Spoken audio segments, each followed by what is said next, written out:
guys, Dustin from Meridian here, and today we're shooting a music video for an upcoming album that I'm working on. And so I have Zach, who's going to be out here today helping me. But first I wanted to talk about some of the pre-production we did for this music video. I was collaborating with Zach on this project, and prior to doing the shoot, we took a look at a few different reference examples for something that we wanted to go for.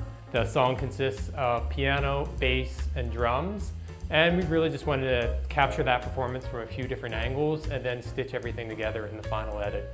So I sent Zach an example of a warmer looking video in this style, and I also sent him an example of a cooler looking video from this style. We did this just to get a feel for some different types of angles and shots and lighting setups that we might want to take advantage of. But we really didn't have anything like super set in stone either, which on production day gave us some flexibility and the ability to change course as needed, but also meant that we had to make more decisions the day of and didn't have as much of a game plan going into it.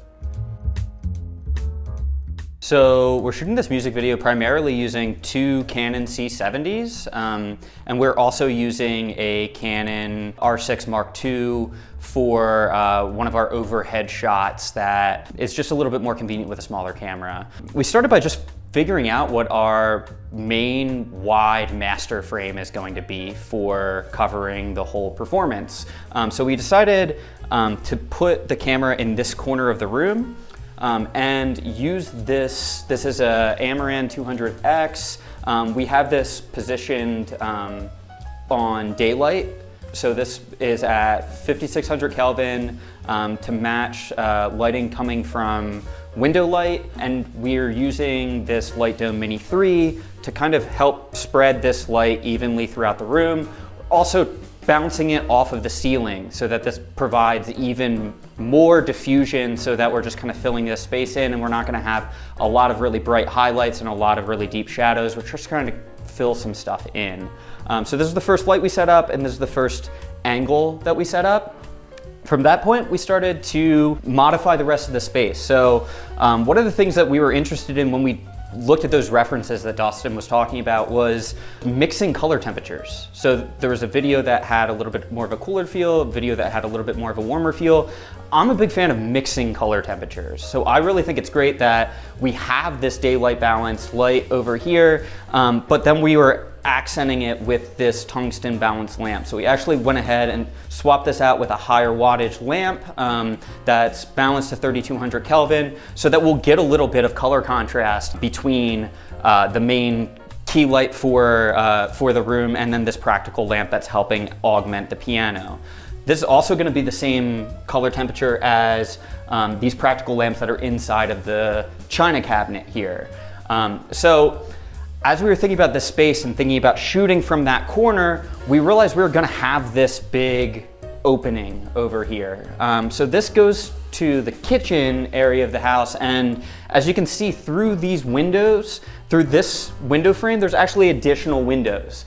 So because we're shooting this during the daytime, we knew that we have to have a motivation for this light coming through here, but we wanted to kind of make it feel more dynamic than just original, you know, window light. And we thought that it would be really great to just add some texture to push a really hard light source through this opening and then add haze. So we have this hazer that's running intermittently just to give us some of this texture and just kind of help give the light a body. So if you see the light as it's coming through this space, it'll pick up on some of this haze and it'll create some textures, create some patterns, and just soften the image as a whole. So what we were really trying to do was shape this so that it was hitting this edge, providing a little bit more depth in the background, allowing us to understand that there's another space back here that this light is coming through, and giving us this nice backlight on this plant prop that we put in the background.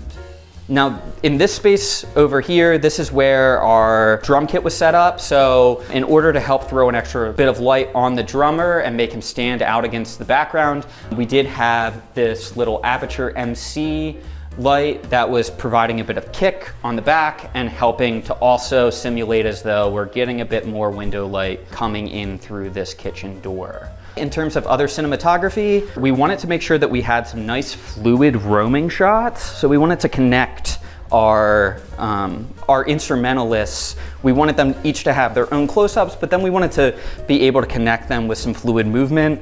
So I brought this Easyrig.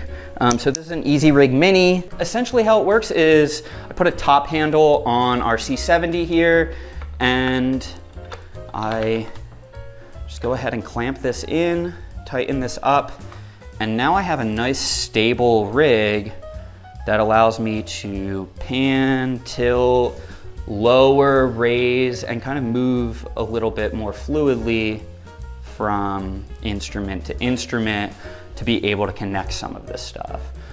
So this Easyrig is really great for getting those kinds of fluid movements. It's also great for taking some weight off of your arms and chest. So it really puts a lot of the weight in your core and allows you to just kind of focus on keeping composition while you're recording. In comparison to a gimbal, it's not going to be as fluid of a shot. So we're not going to feel as though we're floating like you might feel with a gimbal. This is going to be kind of in between a gimbal stabilized shot and a handheld shot. So this is just providing a little bit of stability and giving me just the ability to kind of move fluidly and know that that's not going to be felt as coarsely in the camera movement. But that being said, it allows you to reposition a lot faster and more precisely than you would with a gimbal. So a gimbal, because they are trying to keep compositions very stable throughout, sometimes they travel to a place that you don't want them to, or they don't respond as quickly as you'd like.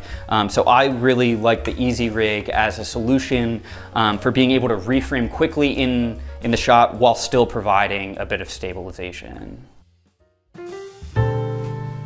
All right, so after we finished filming all the performance footage for the video, the next step was getting everything synced up in Premiere. Since I'm really familiar with the song, assembling a rough edit was actually pretty straightforward. I had a good sense of which instruments to show during each part, so it was really just a matter of finding the best takes and aligning the footage. But after about 30 seconds into the video, I realized something. We'd already shown pretty much every angle we had filmed. Now before the shoot, we had talked about the possibility of needing more footage to keep the video engaging. And yeah, once I started editing it, it quickly became clear that the performance footage alone wasn't going to be enough to keep things visually interesting throughout the whole song. The song is called Neville Island Blues, and it's about this small island in Pittsburgh and how it's changed, and in some ways hasn't changed over time. For me, Neville Island always represented this idea of expectations versus reality. And I think that's something we can all relate to. It's a small industrial place, but it's also full of history, and that contrast really inspired me to include the character exploring its past and present. I even found some humor in the fact that it's an island. You know, we typically associate islands with palm trees and sunny skies, but Neville Island is anything but that. It's industrial, gritty, and it really contrasts our usual perceptions. So I thought it would be cool to place the book in a tiny library and film this intro scene of me picking it up. By starting with this intro and then cutting into the performance footage, we're establishing to the audience right away that the video is going to bounce between two different scenes. I also went to Neville Island to film a few more shots, including some drone shots that we saved for the climax of the song.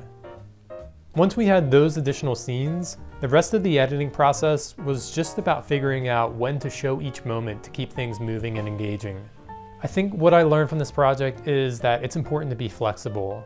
We went into it knowing we might need more than just the performance footage, and when it became clear that we did, we were ready to adjust and add the counter narrative. Sometimes your plan evolves, and that's all part of the creative process. In the end, there are definitely things we'd do differently if we were to shoot this again, but I think that's just part of the learning process with any creative project. Overall, we're really happy with how it turned out. If you want to see the final video, we've linked it in the end screen for you, so make sure to check it out. And if you enjoyed this behind the scenes look, don't forget to subscribe for more tutorials and behind the scenes content. Thanks so much for watching, and we'll see you next time.